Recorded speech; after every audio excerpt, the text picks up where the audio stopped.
Binance P2P। आज के time पे अगर बाइनेंस P2P के ऊपर बात करें तो काफ़ी ज़्यादा यहाँ पे रिस्की हमें देखने को मिल रहा है। रीज़न अगर बात करें तो इसमें कई सारे लोगों के अकाउंट फ्रीज हो रहे हैं। जब भी आप किसी से यूएसडीटी को किसी को आप सेल करते हो तो फिर आप अपने बैंक अकाउंट में पैसे लेते हो, लेकिन वो पैसे किस टाइप के हैं और कई बार इसके फ्रीज होने का अगर हम बात करें तो जिनके थ्रू आपको पैसे मिलते हैं या तो वो साइबर क्राइम में पुलिस स्टेशन पे वो कंप्लेन कर देता है, या फिर आपके पास जो आईएनआर आपके पास जो आती है वो एक फ्रॉड मनी होती है, जिस कारण से आपका अकाउंट यहाँ पे फ्रीज हो जाता है।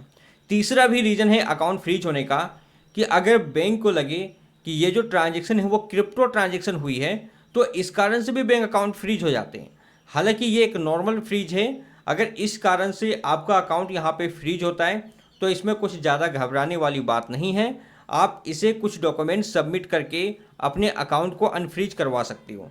तो आज की इस वीडियो पे हम बात करेंगे मेरे एफआई अकाउंट के बारे में जो कि यहाँ पे फ्रीज हो चुके हैं।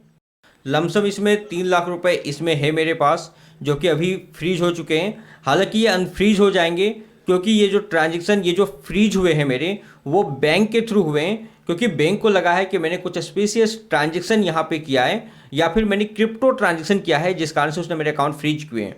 तो इसके ऊपर यहाँ पे बात करेंगे किस तरह से आप अनफ्रीज करवाओगे और बाइनेंस के P2P में क्या इश्यूज आ रहे हैं। साथ में बाइनेंस P2P का ये जो फ्रॉड है ये सिर्फ आपके पेमेंट का लेन देन तक नहीं है, बल्कि और भी कई सारे ऐसे फ्रॉड है जो टेलीग्राम पे मुझे डेली अपडेट मिलते हैं।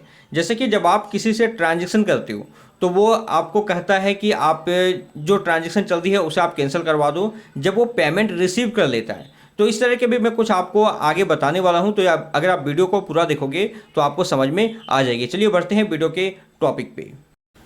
और YouTube चैनल को आप सब्सक्राइब कर लेना क्योंकि यहाँ पे इस तरह के कई सारे कंटेंट्स अपडेट मैं देता रहता हूँ। टेलीग्राम का लिंक है डिस्क्रिप्शन पे, तो आप वहाँ पे ज्वाइन कर सकते हो। तो सबसे पहले मैं अपना एफआई का अकाउंट यहाँ पे दिखाता हूँ जो कि फ्रीज हो चुके हैं। फ्रीज का रीज़न अगर हम यहाँ पे बात करें तो उसे यहाँ पे जो ट्रांजेक्शन लगी है वो क्रिप्टो ट्रांजेक्शन लगी है। जैसा कि आप देख सकते हो यहाँ पे पूछा गया है प्रूफ ऑफ इन्वेस्टमेंट और crypto trading, screenshots of the exchange account displaying account details, screenshot of stating that you are KYC verified. तो यहाँ पे इसे क्रिप्टो ट्रांजेक्शन लगा है जिस कारण से एफआई ने ये अकाउंट हमारा फ्रीज किया है। तो मेरा जो ये अकाउंट फ्रीज हुआ है इसका रीजन क्रिप्टो ट्रांजेक्शन बैंक को लगा है, तो बैंक ने यहाँ पे फ्रीज किया है। तो अगर बैंक के थ्रू फ्रीज होती है तो ज़्यादा घबराने वाली बात नहीं है। आप उसे नॉर्मल सा अपना डॉक्यूमेंट्स देकर अपना जो भी आपका अकाउंट है उसे आप अनफ्रीज करवा सकते हो। लेकिन बाइनेंस P2P में फ्रॉड कैसे हो रहे हैं ये अगर हम समझें तो सबसे जो नॉर्मल सा फ्रॉड है वो कुछ इस तरह का है जैसा कि इस सब्सक्राइबर ने या फिर टेलीग्राम में मुझे ये बताया है। अब मैं इस भाई के आपको यहाँ पे जो इसके साथ फ्रॉड हुआ है इसके बारे में आपको बता रहा हूँ।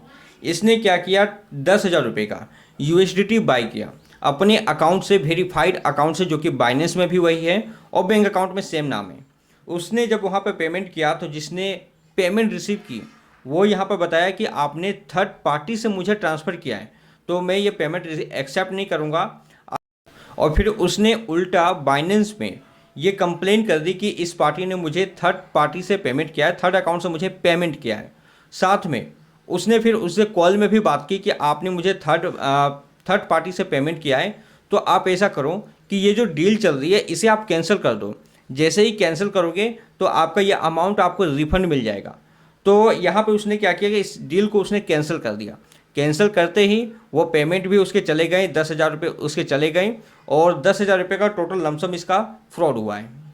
तो कहने का मतलब क्या है कि जब भी आप बाइनेंस में P2P ट्रेडिंग करो तो जब तक डील ना हो जाए, मतलब अगर आपने किसी के साथ डील की है वो डील अब आपको शो हो रही है, अगर आपने उसको पेमेंट कर दिया है तो पेमेंट करने के बाद कभी भी आपको डील कैंसिल नहीं करनी चाहिए। अगर आप डील कैंसिल कर देते हो, आपने पेमेंट कर दिया है तो फिर यहाँ पे क्या समझा जाता है बाइनेंस के थ्रू से कि ये डील हुई नहीं है, जबकि आपने तो उसे पेमेंट कर दिया है। तो इन चीज़ का आपको ध्यान रखना है। साथ में अगर आप USDT सेल कर रहे हो और सामने वाला बंदा या जो भी USDT बायर है वो बोलेगा कि मैंने पेमेंट आपको कर दिया, आप USDT जल्दी से रिलीज करो, तो वहाँ पे क्या ऑप्शन होती है, येस आई रिसीव्ड।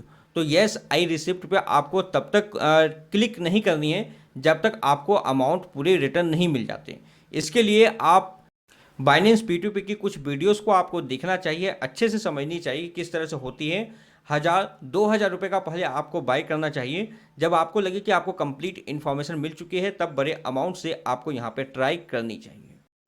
दूसरा, अगर आपके साथ ऐसा हो कि आपने किसी को पेमेंट कर दिया, आपने डील भी कैंसिल कर दी, अगर इस तरह से हो जाए तो आप एक चीज़ कर सकते हो, आप साइबर सेल पर रिपोर्ट कर सकते हो।